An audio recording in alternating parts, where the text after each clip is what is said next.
bigyan ko lang din na ang espiritu ay dalawang klaseng espiritu. Tandaan nyo, ang kaaway ay espiritu yan. Hindi rin yan nagpapatalo.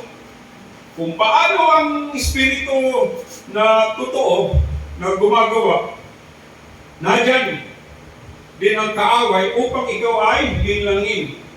Okay, gagawa siya. Maaari, ikaw ay dating namumuhay na gano'n, gusto niya ibalik ka. Nakita niyo ba na nung kapanahunan niyo, kung kayo ay nabibilang doon sa nabasa natin, parang,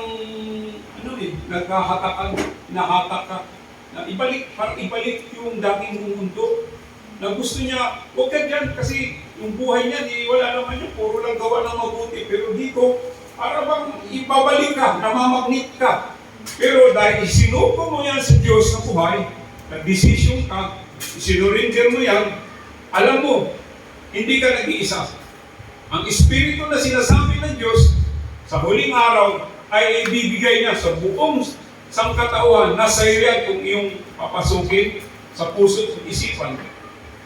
Maliwanag po ang katuruan ng Biblia na hindi natin kaya.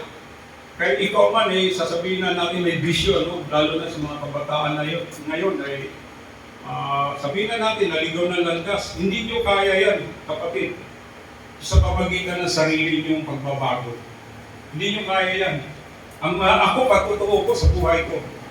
Isa rin akong naligaw sa landas sa papanahon na ilang taon din. Pero hindi ko makita ang solusyon sa sarili ko. Bago sinuko ko sa Panginoon. Sapagkat alam ko, walang tanging makakatulong, siya lang siya as the author and the finisher of our faith. Siya yung pinakabuhay na patutuo sa cross. Suko nyo, kung mayroon man kayong katangian na gano'n, no? And then,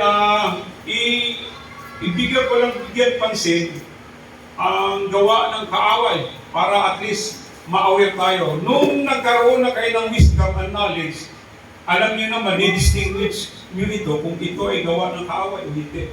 Basahin natin sa 6. Ephesians 6. Ephesians 6, 12? No. Ephesians 6, right? Ephesians 6:11. Ibasa din. Lang. Basahin natin. 11:17. Chapter 6.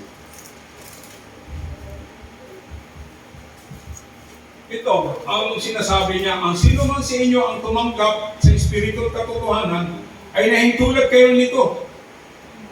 Isuot ninyo ang buong kasuotan ng pagdigma. So, ibig sabihin, yung helmet ito, kung i-translate mo sa English, pwede, i-translate mo. Malalim talaga ang Tagalog, pero natin, kasi ito, tag-list tayo, hindi lang naman put the full armor of God so that you can take your stand against the devil's shield. So, ibig sabihin, ano bang sinabi nito? Armor. Ano ba itong armor? Helmet? Panandalang? Ano pa? Balot. Ito ay spiritual battle ito ng buhay Kristiyano. Ito hindi nakikita ng mga ng mga ordinaryong tao o ordinaryong mananampalataya. Ang nakakaalam lang nito ay yung mayroon ng kaalaman na spiritual. Ito po yun na sinasabi na isuot ninyo ang iyong helmet. Kung may kaaway man, hindi kayo dapat matinag. Sino itong kaaway natin? Alam natin na ituloy natin. Hindi po ito, ituloy natin. Ang kaaway natin ay hindi po laman.